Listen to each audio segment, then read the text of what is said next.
America और Israel के साथ महीनों से चल रहे भीषण सैन्य संघर्ष के बीच क्या ईरान अपनी हवाई सुरक्षा के मोर्चे पर कमजोर पड़ गया है? मतलब उसका एयर डिफेंस सिस्टम हल्का पड़ गया है क्या?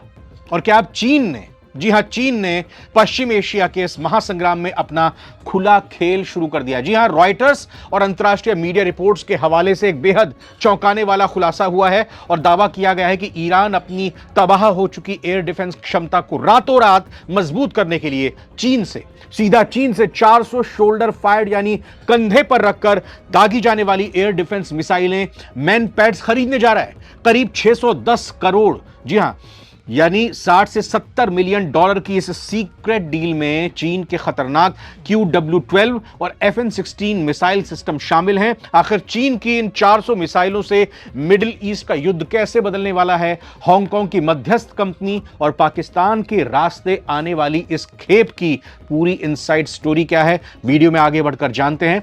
दरअसल सबसे पहले समझते हैं कि आखिर ईरान को अचानक इन मिसाइलों की इतनी सख्त जरूरत क्यों पड़ गई।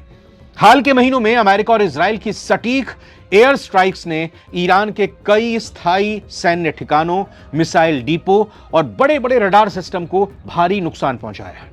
बड़े रडार और स्थायी एयर डिफेंस बैटरी को ट्रैक करके तबाह करना दुश्मनों के लिए आसान साबित हो रहा था। इसीलिए ईरान पर बार बार हमले भी हो पा रहे थे अमेरिका की तरफ से।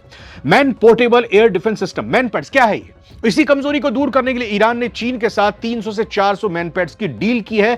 QW-12 और FN-16 मिसाइलें जिसमें लगेंगी। मैनपैड सिस्टम हो गया लॉन्च करने वाला और इसके अंदर QW-12 और FN-16 मिसाइलें। इन्हें 2 जवानों की छोटी सी टीम से आसानी से कहीं भी लिया जा सकता है, लेकर जाया जा सकता है, छुपाया जा सकता है। झाड़ियों या इमारतों की छतों से दुश्मन के लड़ाकू विमान आ रहे हों, हेलीकॉप्टर हों, लो फ्लाइंग ड्रोन्स हों, मिसाइल हों, उनको निशाना बनाकर तबाह किया जा सकता है। रिपोर्ट्स के मुताबिक इस पूरी डील को छिपाने के लिए हांगकांग की कंपनी झोंगकिंग बाओशांग इंटरनेशनल इन्वेस्टमेंट ने मध्यस्थ की, मीडिएटर की भूमिका निभाई है। यानी ईरान अब अपने बड़े और भारी हथियारों के बजाय छोटे, छुपाकर चलाए जाने वाले मोबाइल हथियारों से अमेरिका और इजराइल के लड़ाकू विमानों के लिए नो फ्लाई जोन तैयार करने की पूरी तरह से चाल कर चल रहा है। चीन की मदद ले रहा है। अब बात करते हैं खबर के सबसे विवादित और सनसनीखेज हिस्से की। इस हथियार की खेप का ट्रांसपोर्टेशन रूट कहां से आएगी?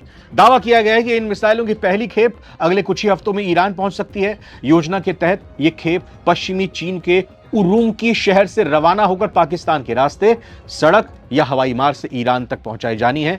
चीन का आधिकारिक रुख क्या है? क्या कहा है चीन? हालांकि इस रिपोर्ट के सामने आते ही बीजिंग में हड़कंप मच गया।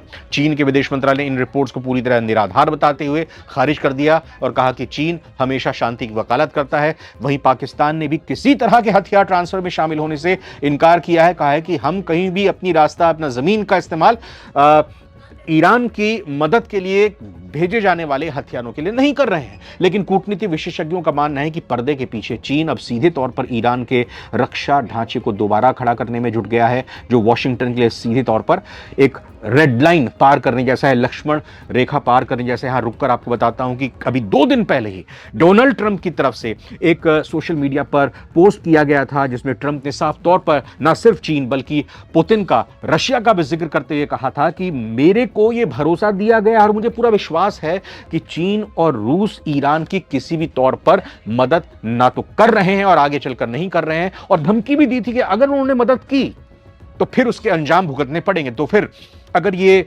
चीनी हथियारों की खेप ईरान पहुंच जाती है तो युद्ध के मैदान में क्या बदलाव आएगा? दरअसल अमेरिकी नौसेना और इजरायली वायुसेना, जो अब तक ईरान के हवाई क्षेत्र में आसानी से घुसकर बमबारी कर रही थी, नुकसान पहुंचा रही थी, उनके लो फ्लाइंग एयरक्राफ्ट और ड्रोन्स के लिए ये 400 मिसाइलें एक जानलेवा फंदा बन जाएंगी। कुछ लाख रुपए की चीनी मैनपैड्स मिसाइलें करोड़ों डॉलर के महंगे अमेरिकी फाइटर जेट्स को पल भर में मार गिराने की क्षमता रखती हैं।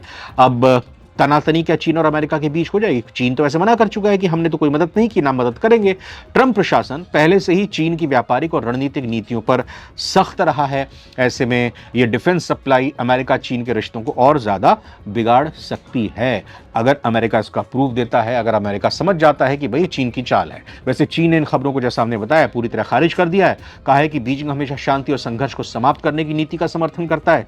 और ये जो रॉयटर्स की रिपोर्ट है, इसमें यह भी दावा किया गया है कि इन मिसाइलों की पहली खेप चीन के उरुमकी शहर से हवाई मार्ग के जरिए भेजी जा सकती है, और इसके बाद पाकिस्तान के रास्ते, जैसा हमने बताया, ईरान ये खेप को पहुंचाया जाएगा। ऐसे में पाकिस्तान की जो सेना है, उसके जनसंपर्क विभाग ISPR ने साफ किया कि भैया हम कुछ नहीं कर रहे, और चीन से ईरान तक एयर डिफेंस हथियार पहुंचाने में पाकिस्तान की कोई भी भूमिका ना तो है और ना ही होने वाली है। रॉयटर्स की रिपोर्ट में कहा गया है कि US और इजराइल के साथ हाल के युद्ध के दौरान ईरान की मिसाइल, ड्रोन और एयर डिफेंस से जुड़ी कई सैन्य सुविधाओं को निशाना बनाया गया था, नुकसान पहुंचाया गया था। इससे ईरान की वायु सुरक्षा में मौजूद कमजोरियां सामने आई हैं। ऐसे में portable air defence system Iran की सुरक्षा रणनीति का अहम हिस्सा बन सकते हैं, क्योंकि इन्हें छोटे दल, भाई 2-3 के फौज के दलों के साथ, फौजियों के दलों के साथ अलग अलग जगहों पर तैनात किया जा सकता है, इसको ऑपरेट किया जा सकता है। हालांकि अभी तक इस कथित सौदे की